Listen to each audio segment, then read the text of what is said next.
Hello, my friends and people around the world. It's Captain Trucker. Welcome back to the channel. I appreciate you all tuning in. In today's video, I wanted to discuss why my dual citizen son, who's both American and Filipino, is thriving in the Philippines education system. And it's just a topic that I think a lot of expats may be concerned about, especially if they have kids overseas. And it's something, I definitely was concerned about. And I found some information recently that just blew my mind. Before we get to that, I had to switch cameras. My computer's not working, folks. So, I'm using like my phone again. And I thought, oh, what the heck? Let's just go back to the beginning, man, and we'll just use the phone and we'll just wing it. I don't have my editing equipment and anything. So anyway, whatever. Ladies and gentlemen, I found the most alarming thing I've ever discovered just recently. So there is about 46 million, 21% of Americans between, I think, ages 10 and 65 are basically low literate, borderline illiterate. 21%. Okay. Compared to the Philippines, it's 29.2%. So it's almost only basically an 8% difference in the population of people that are actually illiterate, basically. People that have trouble reading, can't comprehend basic sentences, stuff like that. Unbelievable. I didn't realize it was that high. And I mean, America has so much more resources. We're a wealthy nation. I always assumed that there would be a lot more, like substantially more illiterate people in like developing countries, right? And so I just couldn't get my mind around it, right? I'm trying to figure this out. So we'll look at a little bit of that in this video. And also why, basically, in my opinion, I think some of the Philippines private schools, in some respects, are almost better for kids, American kids, than actually going to American public school. And I'll tell you why. But check this out. Back to the illiteracy thing. They say, like, some of the factors are basically, like in the U.S., massive socioeconomic inequality. And also just a decline in reading culture in general, collapse in book reading, a lot of digital distractions, a lot of people on their phones. Basically, it's like the TikTok generation, like we're decline of attention span. It's insane. But I just couldn't believe that. I mean, it was like unbelievable. Americans, despite our resources, we still do tend to have oversized classrooms too. They say about 25 to 35 students. And these are all similar issues like in Philippine schools. And they say, a lot of the Philippines kids like fall through the cracks if they're not involved at home with their education. And so that's why they recommend like putting your kids in private school, like especially if you're an expat and stuff. So it's just one thing that basically I did, and my son's doing like really well.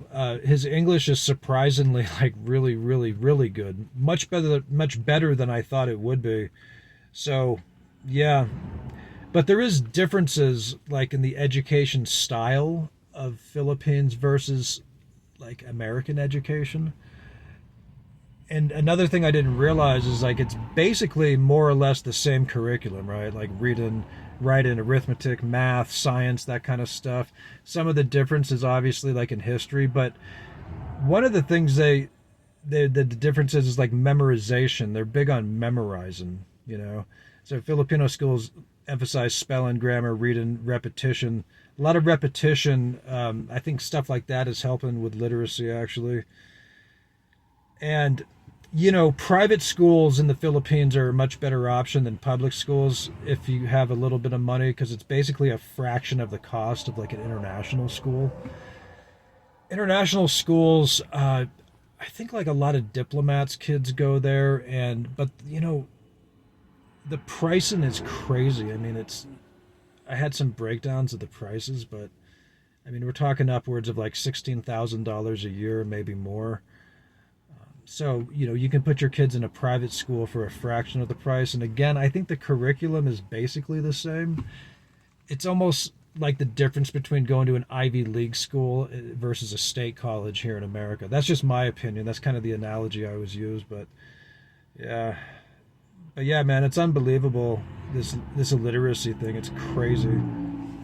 The other point I wanted to make about international schools is you're kind of putting the kids in this like expat bubble to where they're only around like really, really rich foreigners and stuff like that.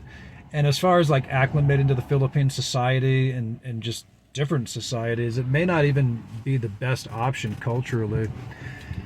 But in other videos, I've talked about the specific nuances of different subjects and stuff like that. But I want to also talk about kind of the cultural differences.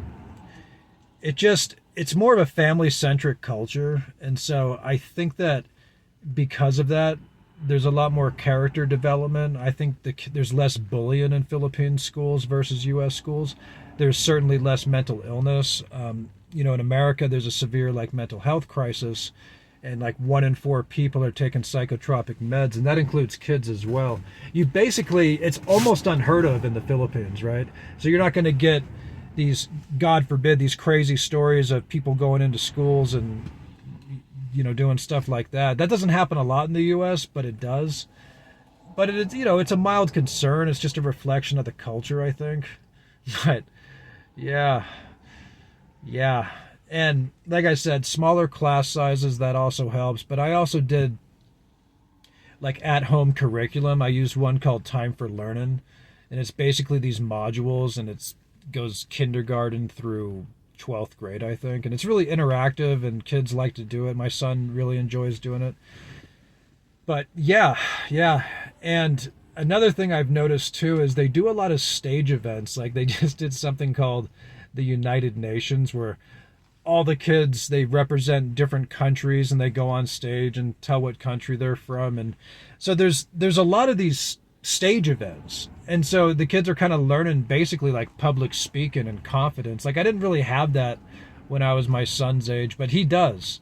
It kind of took me a long time to develop that, but yeah, it seems that's like a popular thing they do, like a lot of just school events like that. It's kind of interesting. There is a lot of holidays. The Filipinos do take a lot of like holidays, local holidays and stuff, and it almost seems like every some odd weeks there's some kind of holiday, but that's cool. But all the OFWs like I've talked to on this channel, and the ones that go overseas and work or transfer colleges and stuff, they speak really highly of their education system, and I see a lot of positives in it overall.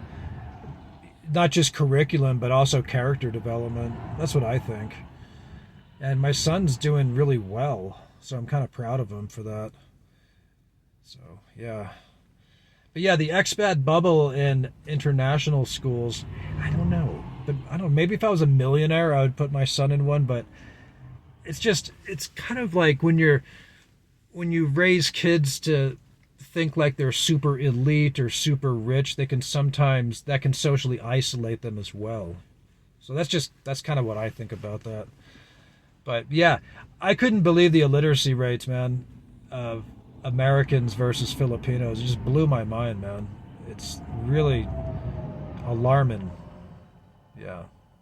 So we're talking, basically 1 in 5 Americans essentially can barely read or understand. That's crazy. So, yeah. That's why, people are always talking like money and resources. From my observations, I just think a lot of it's cultural. I really do.